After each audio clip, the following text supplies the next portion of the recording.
Welcome to another engaging session of the Inside Dentistry series brought to you by the Dental Student Society. Today, I'm incredibly honored to host someone who has been a guiding light for me and countless foreign trained dentists. So, Dr. Cabot, 6 years ago, I was inspired by her YouTube channel where she generously shared her experiences and practical advice on navigating the US dental system. And fast forward today, having her here as our guest speaker feels surreal and deeply special. So, Dr. Cabot is not just a practicing dentist and the owner, but also the owner of a thriving dental practice in Boston. She's also the author of a remarkable book on obtaining the dental license in the US and the founder of the American Association of Foreign Trained Dentists on Facebook. So this was built in a strong and supportive community for international dentists. And today she will be sharing her insights on the topic that has become essential in the modern dentistry, that is personal branding for dentists on social media. So, we'll explore her incredible journey, her achievements, her expert advice for building a professional presence online.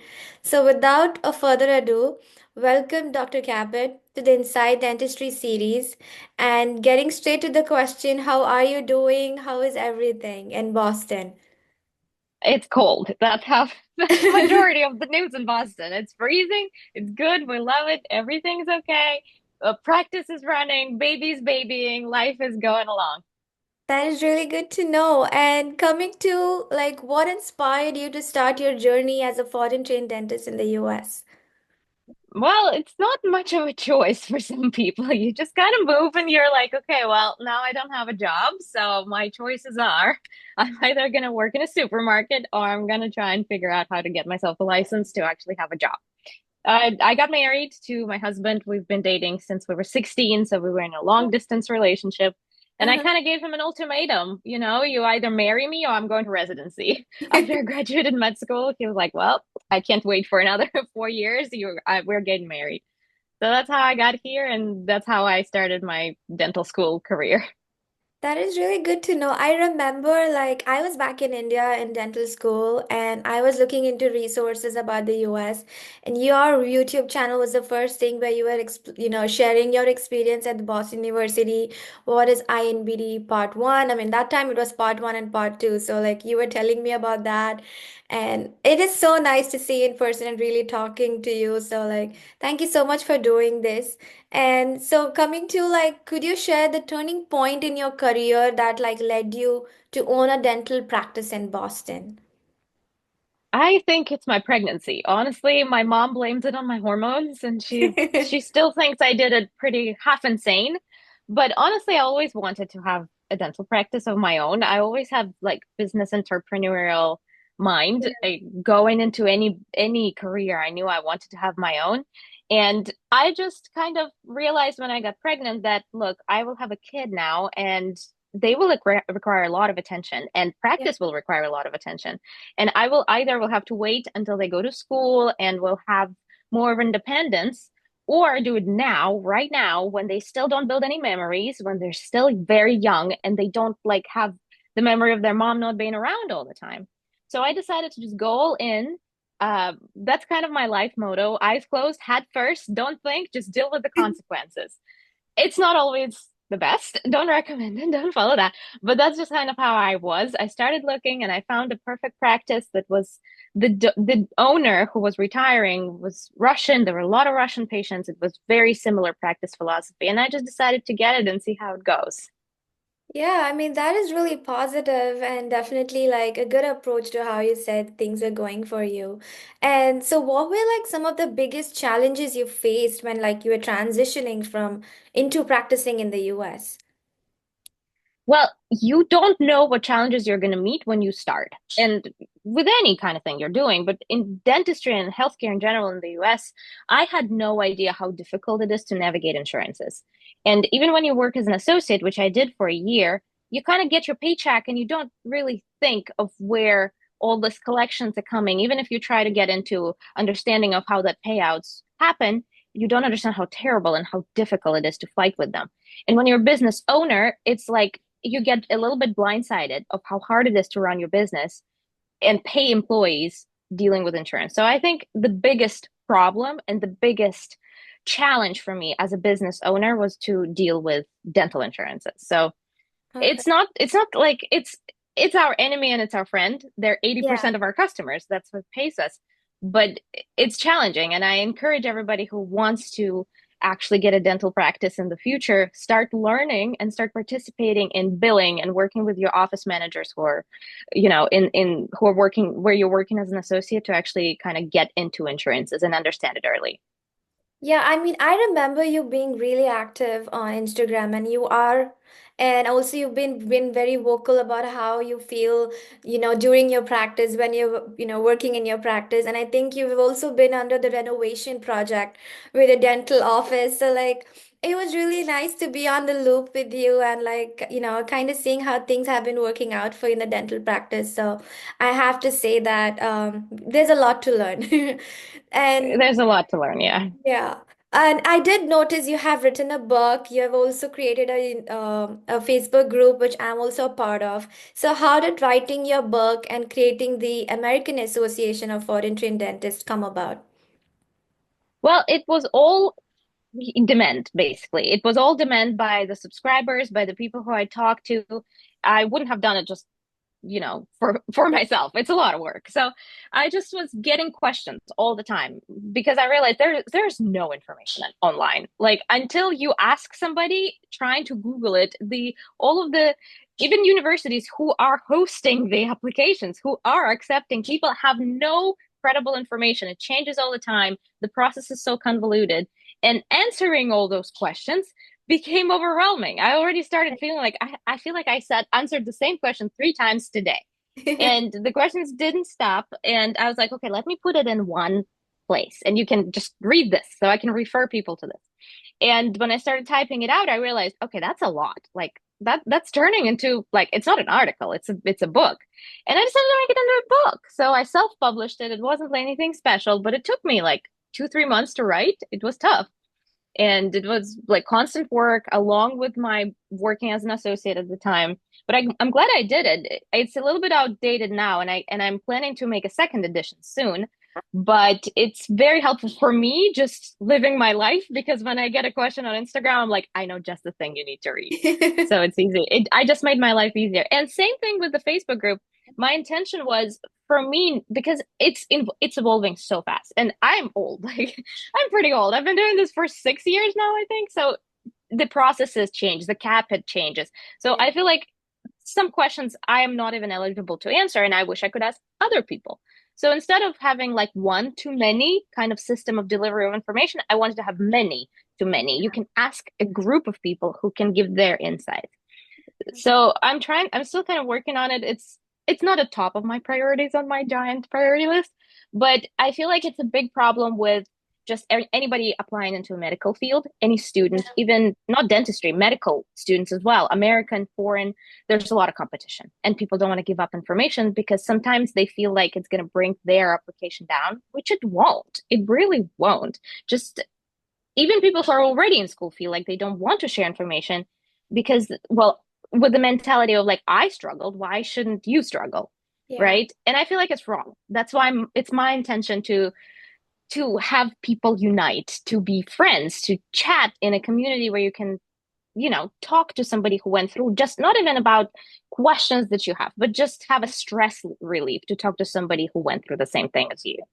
Yeah, I mean, I've been a part of the group since you've created it, and it's really nice to see a lot of people from different places introducing themselves and like telling a little bit about their journey, where they are, what they're doing now. So, I mean, it is a really nice group, and thank you so much for doing that. I mean, we definitely needed something like that, that could keep foreign trained dentists together.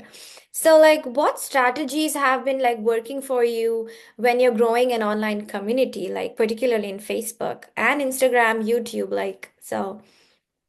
Those social medias are very different. One thing that works on Instagram will not work on YouTube, or one thing that works on Facebook would not work anywhere else because Facebook is kind of unique in and of itself. Um, Facebook, in my opinion, as of now, only works for the purposes of the groups. That's the only social media aside of maybe Telegram, but it's not really popular in Yeah. America.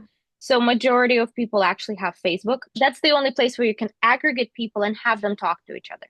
Yeah. So growing on Facebook, honestly, Facebook grew itself. There's really not a lot of resources, and I have people joining in hundreds every day, and I didn't invite them. I didn't post anything on Instagram and Facebook. They're just coming because they're searching, because there's demand. And Yeah. that was, I don't have a strategy for Facebook, but for YouTube, it's a little bit different again from Instagram because YouTube is a long form content. People are having different questions and they want to get different information. If I was talking the same things on Instagram, which I tried, I tested that theory. I started cutting out shorts out of my long form YouTube videos, which is very frequently given Yeah. advice for social media creators, like repurpose your content, right? It does not work on Instagram. People are not interested specifically for dental information. That source of delivery is not working on Instagram because of the attention span, because you don't want to listen to so much heavy information on Instagram. So, growing strategy for YouTube would be very practical, step-by-step advices, very educational, long form, the longer the better, where you can open as much as information. And if people see that one video is helpful, okay, I have a lot of steps. Now you talked about Cabot. Well, what about personal statement? Can you make a video about that? That brings in people who just are going through the process and want to know the steps. When it comes to Instagram, it's mostly entertainment. It just is, and people catch the attention. It's like, oh, I'm applying. She's talking about application. Let me subscribe, see what else she has. And very, very strictly educational things, they just don't work on Instagram. So that's what I learned from just that's I feel like it's dental specific niche. I feel like even if for people who make courses or CE courses for dentists who are working and teaching people how to do certain procedures, same thing. Yeah. Educational things would work on YouTube. Short, interesting, eye-catching things would work on Instagram much better. Yeah, I mean, these are really good points, and like, I have to ask you this, like, how do you balance being a full-time practitioner and like maintaining a social media presence? Like, I do have to say it's a hats off, but like, I really want to know, how do you balance all of that? And also, you're like a full-time mom as well. Like, we have to talk about that. That's hard. Being a practitioner, easy. No problem. I can post on Instagram all day. I have a patient cancel. I have a patient like in my chair. My assistant's making a temp. Perfect. I have a ton of free time. I have a time for my sandwich. I have a time for my coffee. I have a time to write a story. When I'm home, oh my goodness, that is a little Terminator running around me. If I even pull out my phone, she wants it. She's like, "Allo, allo, can I talk to my grandma?" She wants my phone immediately. So working and being a full-time practitioner, easy. You have so much free time as a dentist. It's such a cushy job. If you have a good assistant who does half a job for you, you have a ton of free time. Yeah. But when I'm actually home, that's the hardest. I've been home a little bit more lately because of the holidays, and that's why my social media is a little bit quiet right now. But I'm going back to work and it's going back to like intense posting mode. So just generally finding free time anywhere. It's not Yeah. when it comes to Instagram, it's not that long to post a story, to at least have people remember you. Stories are very important. And I feel like it's one of the mistakes that people kind of ignore them sometimes. Yeah. They're very important to actually keep people engaged with your life, not just your content, your life. And that's easy to do. So it's pretty easy to work as an associate or just have a full-time job and post on Instagram. It's not hard. Yeah, and like coming to the part where you said you're owning a practice now, and there's like social media, like content everywhere. So, do you think it is like, what is your take on saying like every time a dentist opens a new practice, they have to have a social media presence to like promote their clinic or something like that? So, what are your views about that? That is 100% true. And I feel like in these day and age, there's a lot of social media, but when it comes to Instagram, I feel like everybody treats Instagram as a business card, right? Yeah, It's not like physical business cards are not that important, but when you're looking for a dentist, you always want to look them up. It's your it's your introduction to your patient. That's the first that they see your face. That's the first that they see your office. That the first that you see your portfolio. They choose a dentist based on the things that he posts. And it's a must to have. When I was looking for jobs as an associate, if I look up a practice where I'm applying and I don't see that they have an Instagram, I'm like, okay, if they don't have an Instagram, they're probably like don't have any equipment or anything. Like, what do they Yeah, practice with, right? yeah, So it's a must. It's just it's you have to take it as a given. You have to promote it. You don't have to.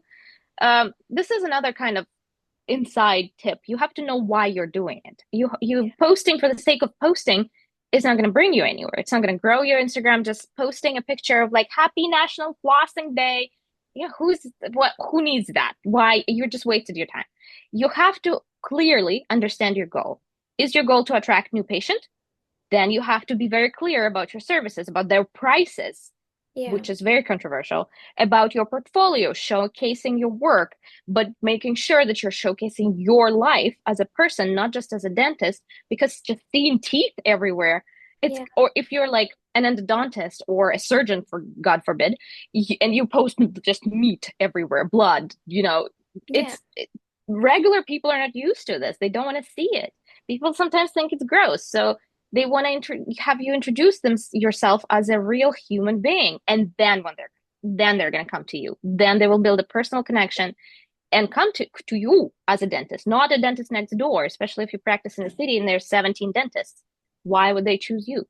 yeah. So it's very important. It's one of the first things you should do because that's how you meet your patient. Yeah, I mean, you definitely like shared a lot of tips in terms of like, a dentist creating or engaging content along with like for patients as well as for educational purposes. So like, how do you tailor your content to resonate with both the patients and the aspiring dentist? Well, that's again coming back to my previous point, know your purpose, why you're doing this. So I see that mistake actually in a lot of pretty famous dentists as well. I don't know if you or the viewers know the Joyce the dentist. She's like aesthetic dentist Yeah, in California. She posts a lot of really fun, really cool aesthetic dentistry content. It's tailored for patients. Her yeah. goal is to attract patients to her practice, which she's very successful with. But recently, she started a course, online course Mm-hmm. for dentists.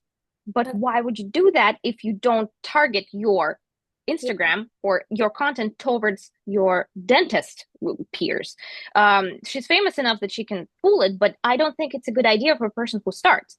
yeah, Mixing your content patient based and doctor based is not really realistic because they're very different. You have to simplify and dumb down your content for patients because they don't know the terms, but that wouldn't be interesting to the doctor. So what's your goal? You want to attract patients? Make content for patients. You want to attract dentists if you're, for example, like having some kind of educational thing going on, you want to start a CE, you want to sell a course, then you should target it for dentists. yeah, Have completely different terms, have completely different strategy.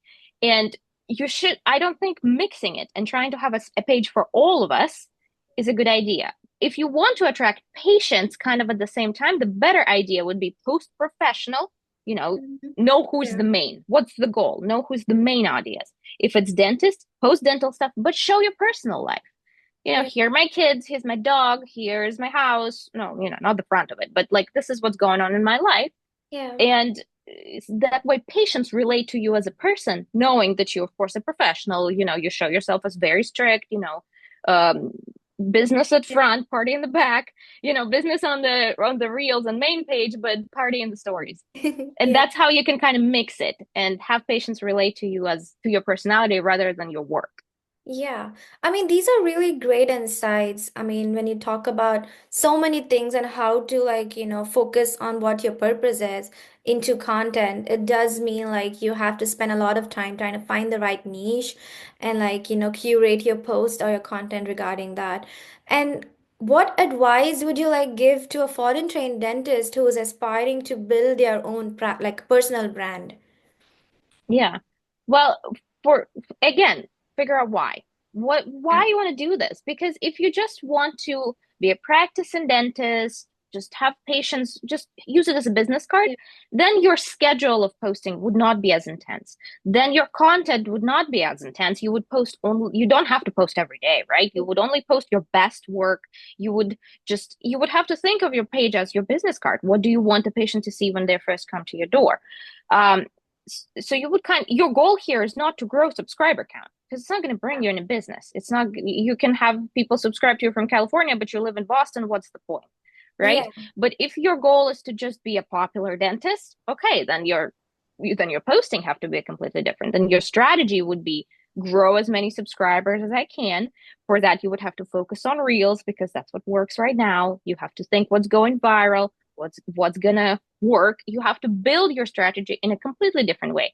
And posting willy-nilly, like this is my patient, or sometimes you see some advice, and I spend a lot of time on social media, and I spend a lot of time learning about social media from various people who encourage like do the dance with your patient or like be engaging Yeah. on TikTok and stuff like that. And it's not, well, why? Why? You always have to have, we're doctors, right? We're reasonable people. We have to know the reason why we're doing this. So identify your why first, and then it will kind of, the road will build itself. You will Yeah. know once you know why you're doing this, you will know what to do. Yeah. I see like how you said, how to start something and and go about it. But coming to the next thing is like what do you see as the common mistakes that someone should avoid? And you did mention like finding out the reason behind like do you really want to do videos with your patient or like but do you have any other points on like what are the common mistakes you see someone should be avoiding when they're starting a social media account? Well, yeah, there's so many. You sometimes look at someone's account and just having Instagram for the sake of having Instagram Yeah. or Facebook or YouTube. Well, first of all, picking a social media occasionally is becoming a mistake. Like everybody has a Facebook page, but some people choose to go for TikTok because it's like the most popular social Popular media, one, even yeah. though like the banning and stuff, if we kind of ignore that for a second. But you have to, again, it all comes back to why. On TikTok, unfortunately, at this time, uh, average age of people who are sitting there and hanging out there is 19, 20 years old. They don't pay a lot. They're usually not the ones responsible for the paying for the dental work. Yeah, Or they're so young, they just don't have bombed out teeth just yet. yeah, So, is it reasonable for a dentist who wants to attract patients to go on TikTok? Not really, because yeah, it's not really what you're going to find there. But is it reasonable for a person who wants to be like viral, going with their like making fun of dental videos? Yeah, that's going to be your platform. But if you, for example, make viral videos that like make fun or reactions to weird dental things on YouTube, and you make a reaction to it and you post it on Facebook, where people are over 40 at this point, yeah, what are you're not going to find your niche. You're yeah, just posting, you're showing wrong things to wrong people. So if you're like, for example, work a prosthodontist who works in full mouth rehabs, posting your stuff on TikTok is the worst mistake you can do.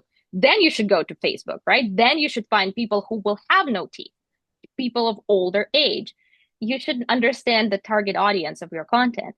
Instagram is kind of for everybody. Everybody really has Instagram. But again, you have to understand what work you do. If you're a pediatric dentist, or, well, then you're targeting to parents. Remember that you're not making content for kids. You're making content for their parents to take their kids to you. kids, yeah, If you're making like implant and full mouth rehabs, you have to tailor the content for people who would need that, right? yeah, Again, aesthetics, you want to be trendy. You want to show yourself as a cool, trendy person who's on top of all the trends, who, because yeah, people coming to pay a lot of money for you, they want to see that you are the young cool person who knows what they're doing. So mistake is just not giving right things to right people. Same thing as I said about Joyce the dentist, who's super awesome and I love her, but when she comes to selling her course on her Instagram, she's selling the wrong product to the wrong people. She is posting about her course to the people who are not dentists, because her yeah, content is tailored to patients. So that's one of the biggest ones that's like not super obvious. But just posting about like National Flaws Day, bring your daughter to work day, yeah, nobody needs that. It takes yeah, time to post. It takes time to think about it. And you're doing that when you're doing anything in life in general, you have to think what's your purpose and what you're trying to gain out of it.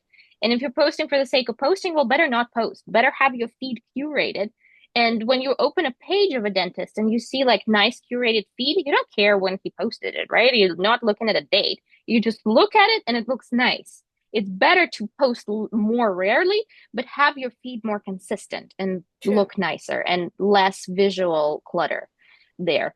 So that's kind of another mistake. Just because you have a thing to tick off your to-do list today's post on Instagram, probably not a good idea to Yeah. do that if you don't have a strategy in mind. Yeah, I completely agree with what you said. I mean, right now, like, as practicing dentists, it's always like trying to be relevant with what's the current trend, be it which app is up open and which is trendy, or like what kind of videos or what song is going up there. So it's all about like things change every day. And like, so how do you see the role of social media evolving in dentistry over the next 5 years? Well, social media is not going anywhere. It's unfortunately how much we love it or hate it, it's going to be there. I think I think it took its spot. I think it's a valuable part of our life, no matter if you like it or not. You open your Instagram or any kind of social media you like, every single day. I don't think you'll find a person, or you will be very lucky to find a cool person like this who's like, I don't have social media. I'm off of it. I never look anything. Even if somebody doesn't post or doesn't have a very active account, they look. They creep, Yeah. they spy, they do that. So it's essential. It's part of any business. It's part of anything, really. And again, as I said, it's part of people looking for a job. It's your introduction to the world, unfortunately. No matter how much we want to be real and just hang out with the real people, it's still how it is. And it's not a bad thing in and of itself because it's an extra way to show yourself. It's an extra way to introduce yourself to the patient and without wasting their time. Yeah. They can know who you are without even wasting. Well, if you don't match, you don't want that patient, right? Yeah. If you wouldn't be friends with this person, or if you wouldn't be comfortable treated by this dentist, you wouldn't go to him. And you don't need to waste your time, waste nerves of a dentist, and like be that annoying patient who's like, I don't like it, what about that? It's just better to kind of sift off right away without even wasting anyone's time. So evolving, I think it's just going to be more prominent. So if you're still not on it, what are you doing? You're already behind. So just kind Yeah. of start thinking about it now, and because it's not going anywhere. Yeah, I think like this conversation, we've been touching a lot about like social media, how to brand yourself, and how to curate your content and stuff. So like coming to the part where, you've been to a dental school, two different dental schools, transitioning to a different country, opening a different your own practice, and like, so do you think the dental schools in the US teach you enough to make you feel prepared when you're opening a practice of your own? No, no, I don't think anybody will tell you that. Nah, no, that's not not even remotely. I Okay. mean, it's not their job, right? It's not Yeah. what they're going to do, because if they tailored their education to people who want to open their dental practices, they would, that's not Yeah. purposeful, because majority of people won't. Majority of people will be associates for the rest of their lives, and that's okay. It's it's less stressful for sure. So it's just not time efficient for them to invest in classes like this. But I see a trend in schools to actually create classes for students that go into business of dentistry more, because even if you're associate, it's still a business, not your business, but it's someone else's business that you're a big part of. So I BU was very good at that. Say whatever about BU, but BU was exceptional about having very strict, consistent curriculum about business. And ask people who went to school with me, they would be like, the numbers weren't correct. He was wrong. Like, you shouldn't listen to him, our professor. Um, Maybe but he is a business owner. That's his point of view. And considering most schools don't even have that at all, having someone's point of view is good. And you can take it or leave it. You can at least start thinking about those things. So having at least a class in that kind in business is a good idea. Yeah. I see a trend in that. I see that schools start doing that. So I'm excited for this. I hope the new generation of new dentists will have more understanding of insurance horribleness, and they will be more equipped to at least work as associates. And when you are an associate and you have an ambition of opening a dental practice in the future, you can learn more on the job. You can just Yeah. engage more, knowing that you will need that in the future. Yeah, I mean, thank you so much for sharing that. And like looking back on your journey, like what's one piece of advice you would give to your younger self? Don't do it. Don't go to dental school. I know that people don't want to hear that. All right, let's give something more optimistic. But an advice is just not stress so much. I realized how terribly depressed I was when I was applying to dental schools. Yeah. Looking back now, I remember when the interview was starting to be sent out and I was getting like, you're waitlisted. You unfortunately we can't invite you for an interview right now. And I was just so devastated. And it was so horrible. And it turned out to be such a small thing in the end of the day when you've gone through all of this and it's such a short period of your it's just a year, all of this. Even the dental school is 2 years. It's just so insignificant now that I'm out of it. And it was so fundamental to me back then. So I wish I could just kind of look at it from a perspective. Now that I have kids, now that I have a job and a practice, well, I could have had another job. It's not the end of the world, you know? It's not worth the amount of stress that I have put in myself during the application. So I advise that to all of the people who are watching this. Dental school is not the end of the world. There are better jobs out there. But, you know, of course, when you're in it, it feels so fundamental. It feels so important. I have to get in. I've put so much effort into application. I went through my dental school back home. So I understand the stress, but just look at the big picture. Yeah, kids are so much more important. Family life is so much more important. In a year, it will not matter. So just relax. Just get yourself a champagne or a tall drink and forget about it for a day.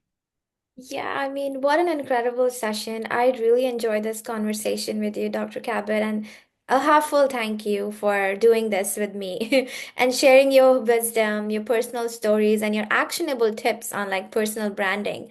Your journey has been like so inspiring, and even the contributions you've made to dental community, I mean, both online and offline, it is amazing. And I do want to say, like, for those who are listening to us, like, I am happy that you people are joining us and engaging with this community because I feel like I've really found very valuable discussion and like points over here. So I do want to say, please share it with your friends, your colleagues who could benefit from these insights and like stay connected with, Instagram, YouTube, in these kind of groups where there's so much going on. And we have a lot of such events in Dental Student Society as well. And I feel like we do need to remember that your voice, your story has the power to inspire others. And just like we have Dr. Cabot today, I mean, it is like taking the first step into building your personal brand. And who knows, you might be like the next guest in the series. I don't know. So, like, yeah, Yeah. thank you so much for doing this and really helping shape the future of dentistry. I do have to say, you're really inspiring, and I'm really motivated with this conversation today. Thank you for spending the weekend as well. I know there's been a lot going on and you've been so busy. So thanks a lot. Thank you so much.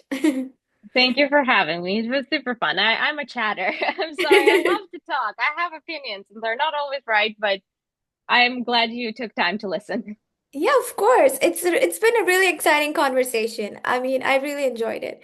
And it's really good to see you in person and like I'm really happy. I feel like the 6 years ago, how I was before, and now when I'm here and trying to have a talk with you, I feel like there's a lot to go and a lot to do. So thank you so much for doing this and continuing to inspire many people like me. Well, Thank I you. hope to continue doing it. Thank you so much for giving me a way to share. All right. Bye-bye. Bye bye.